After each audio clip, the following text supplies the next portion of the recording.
Okay.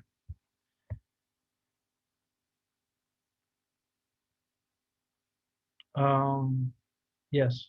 Yeah, the Supreme Lord. The basic condition of the material world is forgetfulness. So these are all different ways how we can start to remember the Lord. The whole process of bhakti is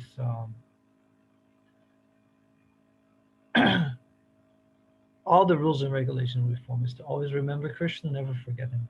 Because that is actually the state of real reality, of real existence, is to be aware of Krishna. Because he is everywhere and sustains everything.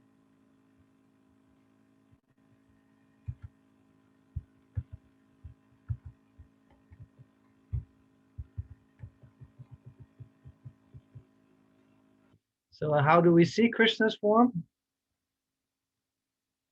We see Krishna's form. We understand, yes, as it's expressed here. He is not perceivable by the gross senses, not even um, by very subtle perception. Atasya Krishna namadi na bhavet grahyam indriya. Krishna's name, his form, his pastimes. Nam adi means name, form, qualities, pastimes, and so forth. Na bhavet grahyam indriya. Not graspable. Grahya means graspable by the indriyas, by the senses, or the minds, which is one of the senses. Can one then not see it all? No. Sevan mukhe divadho. Swayam eva spurachan. He reveals himself. Swayam eva spurati. He reveals himself. Spurati means he reveals. Swayam means himself. Sevan mukhe divadho. To the one who is turned towards serving him. Seva unmukhe. Unmukhe means turn towards, having one's face towards. So those who turn towards his service. Divado, and that service starts with the tongue, with the chanting, as we see in this verse. Start with chanting the names. So one who turns to Krishna like that, then he reveals himself. So we start with the name, Nama Adi. So we chant the name, and from that we can realize Krishna's form, Krishna's qualities, Krishna's pastime, etc. So that is how we, in our bhakti practice, approach Krishna's supremely auspicious form. And when he reveals himself, we can say, it says that in the Upanishads that one cannot understand him by one's brain power, by speaking very well, by attending many lectures, by lots of study and hearing. He reveals himself, his own Tanum Swam, it said, he reveals his own form to whom he chooses. Yam Brinute. Whom he chooses, he reveals his form. And whom does he choose? Any random? No, we understand he chooses those who surrender to him, who worship him, who try to love him. Those who are dear to him, the devotees. So this is how we see. So time flies. So let's turn to mantra 17.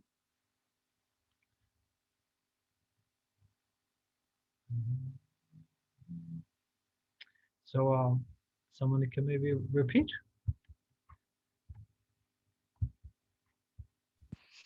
I can do it, Prabhuji. Thank you. So now we enter into the last two verses, which is spoken from the perspective of the dying person. It's a very moving prayers, actually. Vayuranilamamritam Vayuranilamamritam Athedam bhasmantam shariram Adedam basmantam shariram Om krato smara kritam smara Om Krato Smara Kritam Smara. Krato smara kritam smara. Krato Smara Kritam Smara. Can you read the translation also, Shastri? Sure. Let this temporary body be burnt to ashes, and let the air of life be merged with the totality of air.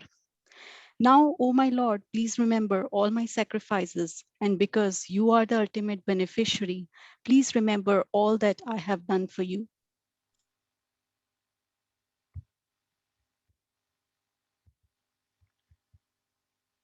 So yeah, vayu ranilam amritam. So there's no verb here, but it's implied. Let my life air go into the anilam amritam, the totality of air. Some also explain this as vayu, meaning the pranas. They we have our gross body and then we have our subtle body, and it's the prana or vayu who which our subtle body actually is pervaded also by this prana. All the functions of the subtle body and the gross body go by prana. So this is also a prayer to let the subtle body go. And atedam basmantam shiram. Let this body now turn to ashes. Om krato smra. Oh, kratu is also named. Kratu means sacrifice, and by extension, the Lord of sacrifice. Like yagya is sacrifice, also means yagya, sacrifice personified. So same thing here. Oh, krato smra. Please remember kritam, what I've done, what is done. So it's a double smara here. Please remember, please remember. Krato smara, kritam smara. And it's repeated twice. Just it's a petition to the Lord. Now, for many of us in our devotional community, this is very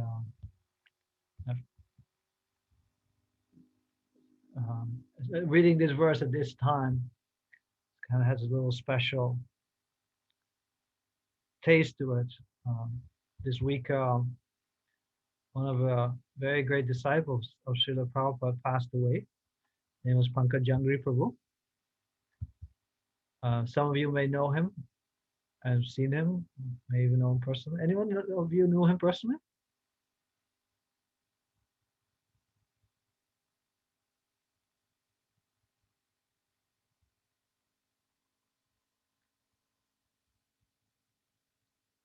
So he was the pujari of Lord Nrsingadev and all the deities in Mayapur. He, together with his twin brother Jananivas Prabhu, they're like iconic devotees in our movement because our headquarters is Mayapur, and so you know anyone who's been going there, like I've been going there for the last 20 years, and Mayapur means Lord Chaitanya's birthplace. We have our temple there, and these two brothers, they're like inseparable from that place. They've been there for Jananivas Prabhu since 1971, and Pankaj Jangri's twin brother came a little later, 1973. So they've been there for almost 50 years. So he passed away this week from due to complications of coronavirus. Very severe. He became very severely ill. He was brought to Kolkata. Then it wasn't improving, so then he was requested to go back to Mayapur, the birthplace of Lord Chaitanya, where he lived for always so many decades. And then he passed away within a few days of arriving there. And this was all like broadcast, like when he passed away, and it was all broadcast live. I was able to see it, how his body was taken out to the temple and brought to like the cremation place, and they placed his body on the funeral pyre. Then the boys were having kirtan and they lit the fire. So, it, when we such great devotees pass away, it's a celebration because we celebrate Krita, what has been done by them, their glorious service in this world, and that they can now attain the spiritual realm. Someone who's been serving the Lord his whole life with full dedication um, in a holy place like that, will certainly goes back to the spiritual realm. No question about it. But then also those who are behind, they feel separation, they feel the loss of such, because those pure devotees, they're the light of this world. They are our shelter. They are our inspiration. And specifically for myself, as a pujari myself, as a temple priest, like we all, us priests, we look. This is our gold standard. These two brothers, they are like our examples of what we want to be and how we want to live our lives. And it's just whenever you see them on the altar, it's just a blissful experience to just see them worshiping their deities, to see them dancing in front of the deities, to see just the joy in their faces. It's just and the commitment in their heart of like just surrendering to that service for their whole life. The deity is not the deities are real. They're not statues. They are persons. And to commit one's whole life to worshiping that Lord, that becomes your manifestation of Krishna, your worship. And so as a pujari, this is such a wonderful meditation. So for me, it has a special meaning, this verse, to read this today. I'm sure he must have prayed like this. And so now the body is coming to an end. It's going to be turned to ashes soon. Oh my Lord, please, the devotee is trying to remember the Lord at the time of death. And the way that the devotee remembers the Lord is by asking the Lord to remember him, like remember one's own self at the time of death. Because whatever one remembers at the time of death, that's one surely attain. So even because even if we're not able to remember physically, even if because our consciousness may be clouded at the time of death, so we may not be able to have the active faculty of remembrance. But if the Lord remembers us and remembers our service, and he's pleased with us, then he will appear in our minds. He will, even though we can't remember it, he will manifest in our minds. I was looking for a verse which says this. I couldn't find it, but there's a beautiful verse which says, where Krishna is speaking, it's from one of the Puranas. He's speaking that even if my devotee is unable to remember me at the time of death, I come in his consciousness. I manifest. And naturally, the devotee will remember.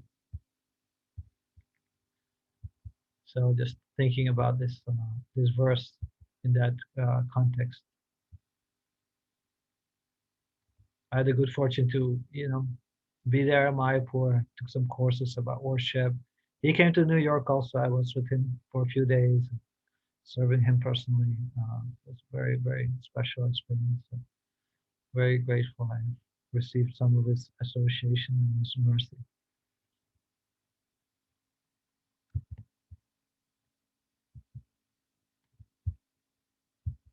So here in this verse, almost there, which is really the Mahavakya, really addressed to the Lord. Mostly we address the Lord by his personal name. Mostly, since the Upanishads are a little indirect, they address him with Om. So Krishna explains in the Gita, Om Ityek Chaksharam Brahma Vyaharan Mamanusmaram. The one who remembers me, reciting, meditating on the syllable Om, which is the Akshara Brahma, the Brahman, the Supreme. in verse form, or in akshara, in syllable form. Shya prayati, chajande, the person who departs, who goes forth while chajandeham, leaving the body, sayati paramangati, that person goes to my supreme abode.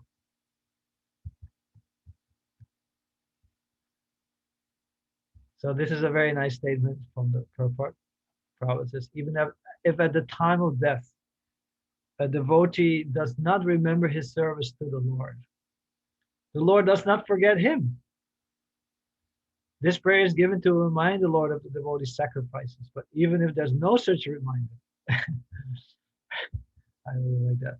Even if there's no such reminder, the Lord does not forget the service rendered by his pure devotee. That's the Lord's mercy. It's called Achyuta. Achyuta means infallible. And probably one of the explanations he gives is he never fails to notice even the slightest service rendered by his devotee. So the Lord definitely remembers everything we've done for him, every minor thing we've done for him. And he, at the time of death, he will take care of us. If we're ready to go back to God, he'll take us there. If we have that level of consciousness and purity, or otherwise he'll protect us still. He'll protect our devotional service and our devotional advancement by giving us another chance in the next life, because he never forgets one service. So for death, there's the cat. There's one cat. There's both cats here, and there's two beings in the mouth of the cat, and they have different experiences. How do you think the kitten feels, and how do you think the mouse or the rat feels? The mouse feels extreme fear, and the kitten feels shelter. So at the time of death, there's always a little bit of that fear. But if one takes shelter of the Lord, then there's no fear. And there's abhayam, fearlessness. If one doesn't take shelter of the Lord, then Prabhupada said, then not only does the Lord remember, but you will also remember all your activities in this life. You know, everything is like played like a movie before you, like in seconds, like you can see everything. And Prabhupada says, you remember all your heinous activities. And you know, okay, now I have to account for this. So there's a like very great fear comes at the time of death for that reason. People may say I don't fear death, but when they actually go through the experience of like understanding the predicament they're in, and the fact that they will have to account for everything they've done, then there's great fear. But for the devotee who will take shelter of the Lord, there's no fear.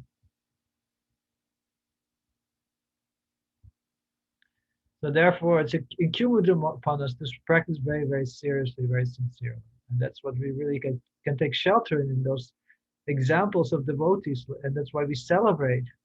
This is when a great devotee passes away, there's viraha, and there's separation, and there's utsava. There's a festival. There's viraha utsava. This is very contradictory. So the viraha is because of the separation. The utsava is to celebrate that life, the devotee, because they show us what it means to live and what it means to die. Because you can die only properly if you really serve with your whole heart and your whole life. And Krishna is we all distracted in some ways, but if Krishna becomes the predominant thing in our life, and our consciousness becomes more and more consumed with thoughts of him and how to serve him, we see in the lives of those great devotees, then we will surely remember him at the time of death. So Prabhupada says here, unless one is accustomed to the devotional practice, what will he remember at the time of death when the body is dislocated? And how can he pray to the Almighty Lord to remember his sacrifice?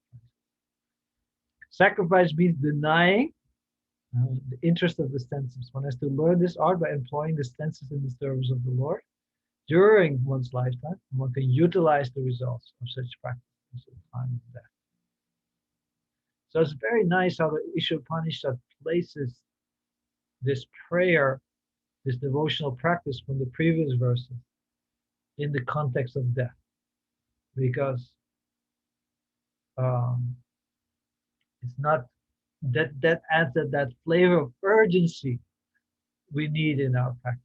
And unless we have that urgency, we can't really advance so well. We tend to become very complacent in this world. So the Upanishad brings us in this consciousness of the dying person, the prayer of the dying person, because we're all dying. And our practice to realize Bhagavan beyond the Brahma Jyoti, beyond even Paramatma, to realize his beautiful form, that practice needs a sense of urgency for it to become strong. So that's why it beautifully places that practice of meditation on the Lord, of prayer to the Lord in the context of death. Now, because we're all dying. This is the beauty of the Bhagavatam, where Parikshit Maharaj asked, what is the duty of the dying person? He's about to die. So he asked, what is the duty of the dying person? He's dying in 7 days, but we're all dying. So it really means, what is the duty? The context gives us again the urgency. But the reality is this is all our duty, because we're all dying. That's what follows. So tasmad bharata sarvatma bhagavan ishwar ovi. Shukadev's answer in a nutshell: Shrotavya kirtitavyascha smartavyascha bhayam. Therefore, O Bharata, O Parikshit Maharaj, the Supreme Lord, Bhagavan, Hari, who is Ishvara, the Supreme Controller, and Sarvatma, the Supreme Self of all, Shrotavya should be heard about, Kirtitavyascha should be glorified, Smartavya should be remembered. By whom? Ichchata abhayam. Those who want to experience fearlessness, the time of death, when one has to account for everything one has done. Also want to be fearful, those who desire, by one ichchata, one who's desiring abhayam, fearlessness, this should be done. One has to constantly hear about, glorify, and remember the Supreme Lord. That is the answer to the question. So this brings up the question, are we conscious of that? Is that, or in other words, do we have urgency in our practice? It's very hard. We very tend to get covered over by Maya and become complacent. And we have some of this deep-rooted understanding that this material world is a place of enjoyment. Pankajangri Prabhu, he said towards the end, he said he was already very ill. He said, I thought this body was a place of enjoyment, a source of enjoyment, but now I realize that the Bhagavatam is right. It's not a place of enjoyment. But we tend to think like that, and therefore we're not so focused on going beyond it. So yeah, this is a question. How do we bring that urgency by being conscious of our situation? How do we bring that urgency to our practice?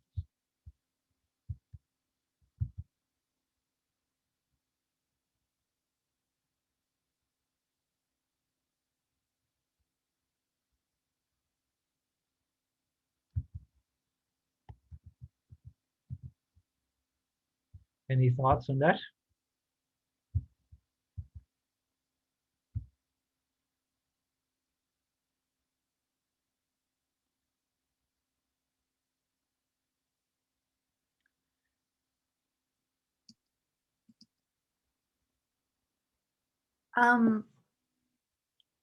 Yeah, I don't honestly have an urgency. I struggle with that a lot. Not that I want to always think I'm going to die tomorrow, but I definitely struggle with um yeah, just being conscious during my rounds, trying to go deeper, reading. And I think the consciousness is, yeah, to read as much as possible, to keep hearing and get listening more than just hearing, and taking it in and getting it in your head and trying to hold on to it. Yeah, I'm so impressed by Agape and so many of the rest of the people in this class who just know so much. And I just, feel, dumber and dumber. But I appreciate the fact that they are, so serious and like really, really taking this in. So that's it. Yeah, thank you. Yeah, I appreciate your point so much. Like, yeah, unless we hear, it's like you lose track of that reality. Sometimes we get confronted with it, and then it comes. It's called Shmashina Vairagya, the the renunciation one feels in the crematorium. But then, after the funeral is over, very quickly life goes back to normal. But by hearing, the Bhagavatam constantly reminds us, the Gita constantly places in reality. So that's our only lifeline, really, towards understanding our position. And then life also will catch up with us. And material nature will show her true form to us. And but we can take best advantage of those circumstances when material nature shows her real face, of, which is death, temporary. Everything is perishable. Then we can take best advantage of those moments when we sufficiently hearing. Angelica? Yes.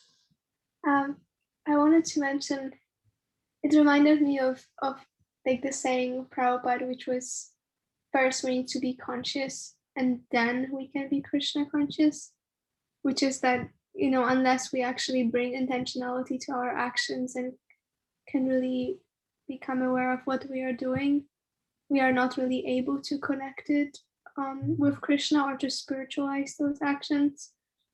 And I was also reminded of, what helps me is just like establishing strong routines and like rituals, but simultaneously keeping them fresh, like not so they are not becoming repetitive and like again absent-minded. And even like something as simple as just recognizing that every morning we wake up because Paramatma woke us up. Yeah. Like that. I think each time I actually remember it, it just like blows my socks off because it's really like huge. So yeah, that's kind of what helps me. But I think just going back to this idea of at least attempting to be conscious before we actually can be Krishna conscious helps. Yeah, that's a very nice meditation, like to be conscious. Yeah, just take a moment to be aware. And I like your thing about your realization of waking up and going to bed. Actually, I used to do this practice more. Actually, it's like kind of when I would go to sleep, I would kind of meditate on dying. In some ways, like sleeping is like also like, that it's like a kind of an ending of your day. So it has that similarity with death. To kind of like lie there and like kind of just consciously offer everything to the Lord, which I've done today. It's quite a nice meditation. And also like that sense of like,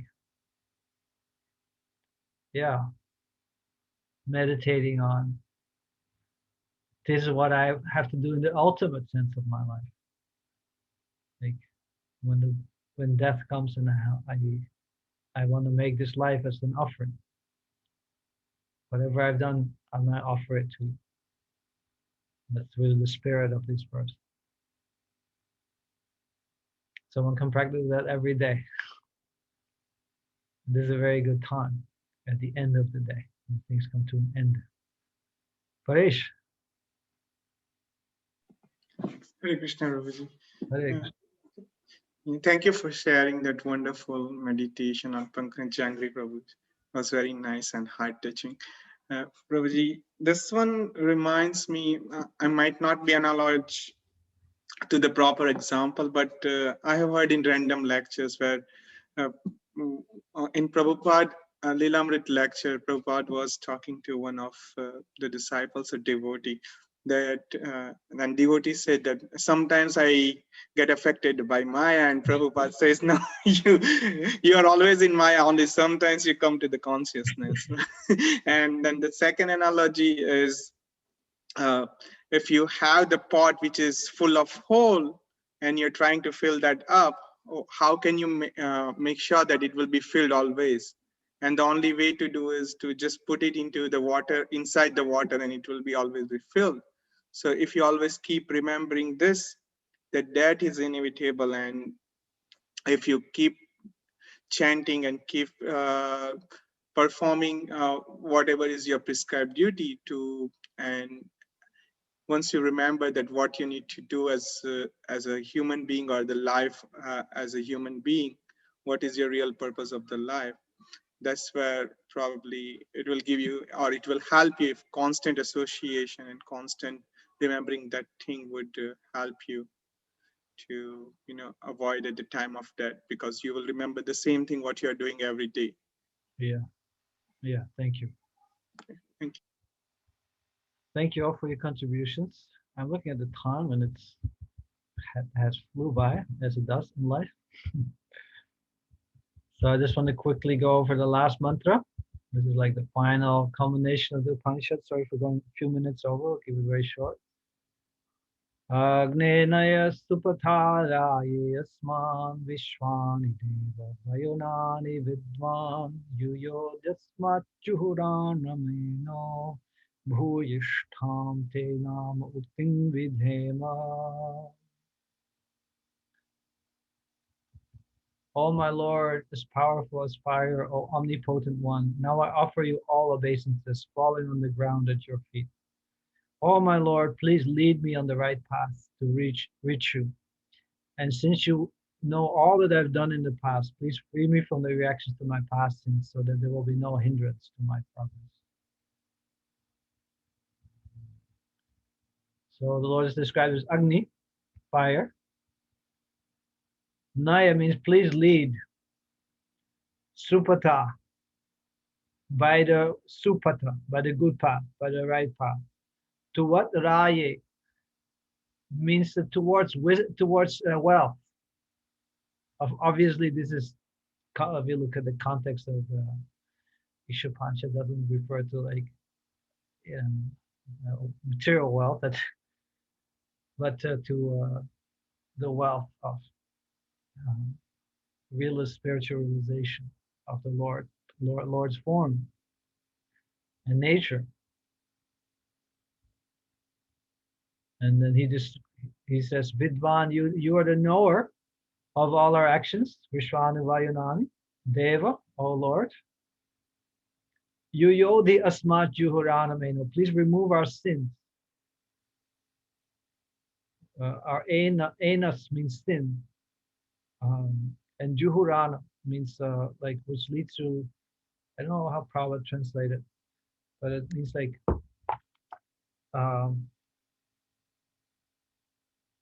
all hindrances on the path.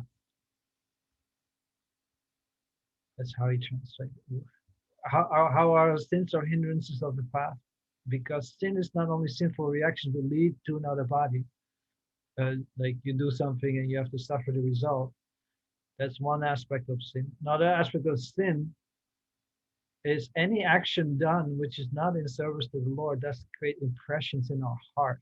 or bijas, seeds, to do that action again. Or these are vasanas, deep-rooted impressions we carry over from life to life. So, and that's a great obstacle, because as long as we carry those deep impressions, we have to take a body again. Unless the Lord interferes, it's very hard to overcome that. These are very subtle lifetimes of contamination, of doing actions not in line with our spiritual nature, which is really the definition of sin in the deepest way. It's actions not in line with our spiritual nature, whether pious or impious. So, so only way to really overcome that conditioning is to fully surrender to the Lord. That is the ultimate message of the Īśopaniṣad, as it is of the Gita, as it is of the Bhagavatam, is to fully surrender to the Lord. So, Bhuyishtham te nama uktim vidhem. Let us vidhem, let us offer or place nama uktim, words of nama. Namaha means obeisances. Namaha also means na, mat, namaha, not me, not my way. I surrender to you, let your will be done. Bhuyishta means numerous, like repeatedly, not just once. Repeatedly let me offer obeisances like that. Or constantly, let my whole life be an utterance of namaha, of surrender to you. So the Lord is described here as Agni. So we find it as prayer for direction, for freedom from past sins, and without prayer, the devotee fully surrendered to the Lord, addressed here as Agni. Agni, Prabhupada says, the Lord is addressed as fire because he can burn anything into ashes, including the sins of the surrendered soul. So as we learn in the Gita, that one who surrenders fully to the Lord, giving up all different dharmas, fully surrendering to the Lord, aham tam sarva papabhyo mokshayasami nasuchi. I will release you from all sins, all reactions to sin, both the subtle ones and well, they're all subtle, but it's the ones which lead to enjoyment or suffering, or even those subtle proclivities towards material action, those vasanas. So Krishna will fully purify the heart. And even if the devotee accidentally performs a sin, this is described in this verse, we can't fully analyze it. Even if the devotee accidentally performs a sinful action, the Lord from within purifies that. Dunoti sarvam hridi sannivishta. If you look at the devotee performs a vikarma, actions like what's called a sinful action, then the Lord situated in the heart, he purifies that. So there's no need to go anywhere else. That's the message here. There's no need to do anything else but to fully surrender to the Lord in devotion. Prabhupada says, the Lord takes charge of fully surrendered souls. Thus, all problems are solved simply by surrendering oneself unto the Lord and acting in terms of his direction.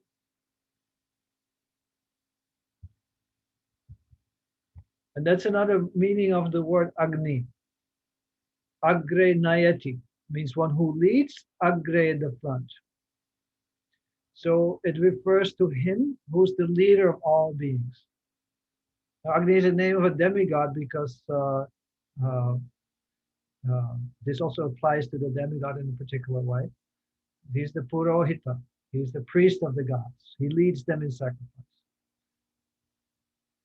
But in the deepest sense, it's the Lord who leads all beings, who is the leader, who leads everyone from the front, is the chief. So therefore, if we take his guidance, the prayer is Naya. This word nayati means to lead. It's also in the verse. Oh Lord, lead us. Lead us, Supata, by the right path. So Prabhupada explains that the Lord leads the devotee who surrenders in two ways. Through the saints, scriptures, and spiritual master, Guru, Sadhu, and Shastra, and within our own hearts. Thus, the devotee fully enlightened with Vedic knowledge, protected in all respects. So this is how we take shelter. This is how we surrender. Is by taking guidance of Guru, Sadhu, and Shastra, and not doing things nama, not my way, but forming our lives according to the direction of the Lord as we receive it through Guru, Sadhu, and Shastra, and as the Lord prompts us from within the heart. Of course, when things prompt us, when we feel promptings in the heart, we have to confirm those promptings with Guru, Sadhu, and Shastra, make sure it's not our mind or our ego. But in this way, so that's the most essential part, by taking shelter of the sadhus, the Shastra, and the spiritual master. And then if we live our life in that way, if we sincerely place ourselves under the guidance of the Lord, let Him lead our life.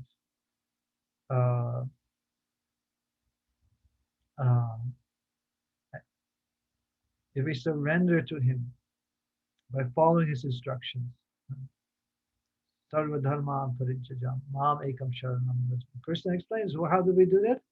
Manmana, think of me, become my devotee, Majaji, worship me, Mam Namaskuri, offer your obeisance to me. Just do that. Just fully take shelter of the path of devotion, described by the Lord in the Gita, described in Srimad Bhagavatam, described in related scriptures, like your next text, act of devotion. Then the Lord, He will free us of all sins. He will surely guide us, and ultimately, He'll guide us back to His abode. This is actually one of the meanings of Bhagavan. I don't know if you remember this. It's in one of the purports.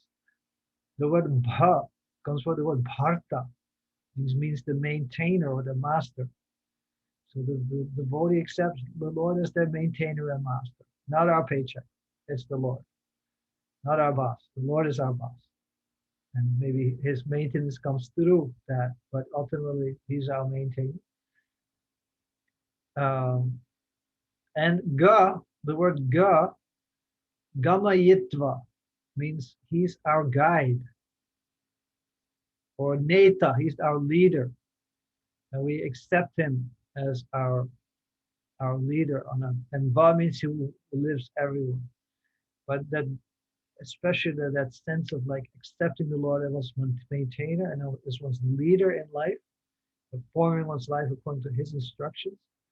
When we do that, and we take shelter like that, the Lord, as described here, He destroys all our sins. He makes our heart pure.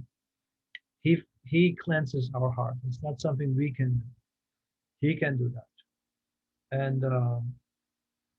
And then He makes us pure, and He then guides us back. Neta, Gamayitva.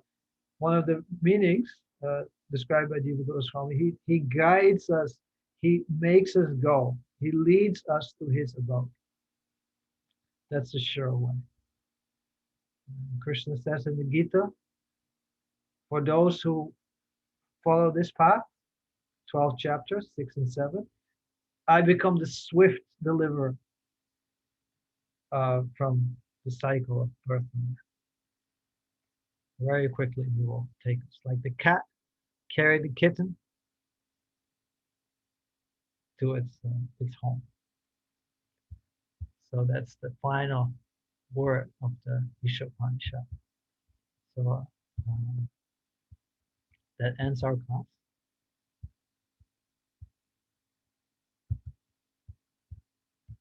So we came from Īśavasya to surrender, and that's how we actually realized Īśavasya. And how to surrender to the Lord in devotion, that's going to be the subject of your next class, Nectar Devotion. It's the full science of that aspect.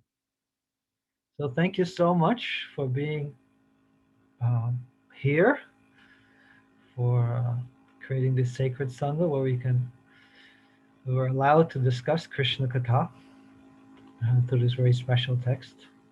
It's a very indirect text, but by the mercy of the acharyas, we can see Krishna in it and read how Bhakti is there. So this, I hope this was an enlivening experience for you. And wishing you all the best in your future studies. And we probably will meet again as we discuss Bhagavad Gita. Prabhu, I just wanted to ask you, so we're not having class next week? Yeah, no class next week. Okay, and then the following week we log in to take the test? Yes, correct. Okay. Yeah. All right. Thank you. Prabhu, I just wanted to say thank you so much for tolerating us. I know it's a little weird teaching online and seems impersonal at times. So thank you for that. And I really appreciate the way that you encouraged us to study Sanskrit and to really be thorough in our note-taking as we're reading Prabhupada's purports. And not only did you encourage us to do that, but in the way that you taught, it added further encouragement, like the questions that you would ask. It really showed us the importance of paying attention to the Sanskrit in the verses within the purports, and also just really thinking about the purports and how they relate to the verse. So I really appreciate your approach. Thank you. Thank you, Agape. Thank you for all your nice questions and like really being with it in the class. I appreciated your presence a lot. Yeah. Yeah, I try to keep things simple in a way. I've heard, being in ISKCON for 20 years, I heard unlimited classes. No, not unlimited, but a lot. And one approach to giving classes is just taking the verse and kind of spinning off on it, and speak whatever realizations you have, which is sometimes very nice. How I like classes to be is reading a verse, reading a purport, and really like going deep into it and trying to understand what the verse is saying, what the Shastri is saying, and what the acharyas are saying to understand it. And that's all. Keep it very simple like that.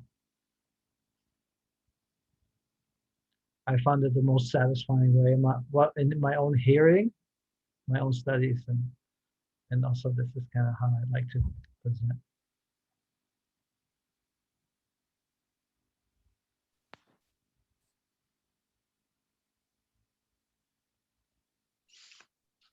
Thank you, Prabhuji. Just wanted to thank you for these wonderful sessions. I really liked that you kept all the sessions consistently very interactive, where we could share our realizations, hear from everyone and from yourself too, and how you broke down each session into questions. You ask questions and then you get onto the topic and then describe it so beautifully. So I really appreciated it. Thank you so much for your time and efforts. Hare Krishna. Thank you. Thank you. Thank you so much for these classes are so amazing. And I loved how in each verse we really got into the philosophy of every mantra. And that's like my favorite thing is like the philosophy behind all of these texts. So thank you so much. Thank you, Kaylee. Thank you for your nice questions and contributions. Thank you, Prabhuji.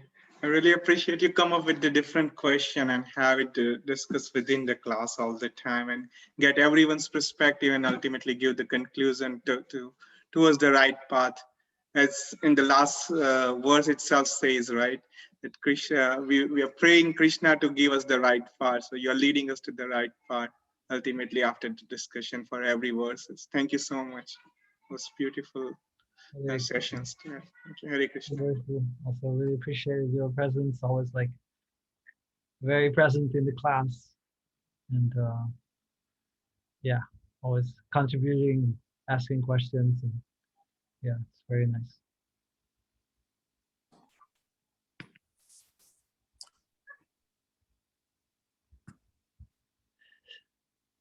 So for the sake of time, I wish to be with you for the whole evening. I would have a problem with that, but I want to respect your time, and yeah, all the best with your test, and we'll meet each other again soon. Thank you, Prabhu. Thank you very much, Prabhu. Thank you so much, Prabhu. Hare Krishna, Prabhu. Hare Krishna. Hare Krishna. Hare Krishna. Hare Thank you. Krishna. Hare Krishna. Pranam. Hare Krishna. Thank you, Prabhu. Hare Krishna, Prabhu, Dandavats. Have a wonderful rest of your day. Thank you.